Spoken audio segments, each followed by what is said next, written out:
新的一个。 Siapa punya video ni? Macam ni. Siapa punya video tu?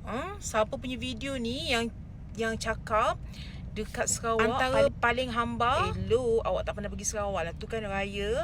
That's why kenapa follow Mama rapat-rapat. Awak pemilik video dan ramai lagi yang tak tahu kemeriahan raya Sarawak, insya-Allah tahun tu kami akan reveal benda-benda dengan kita orang. Tahun ni saya akan reveal betul-betul dekat korang how kemeriahan raya dekat Sarawak. Saya orang Johor. Saya akan pastikan setiap tahun saya akan balik Sarawak sebab raya Sarawak bukan saya je mengakuinya, tapi anak-anak saya. Kisha, raya dekat Sarawak best sih? Okay. Anak-anak saya pun cakap benda yang sama. Guys, kena follow Mama rapat-rapat. Mama akan share dengan korang. Tapi raya ketiga lah. Sebab raya ketiga baru saya balik dekat Sarawak. FYI, saya setiap tahun, kecuali masa COVID hari tu, saya memang sentiasa balik raya Sarawak. Walaupun turn raya kampung Johor. Alright? Follow Mama rapat-rapat. Suka hati kita jak madah si meriah paling hamba.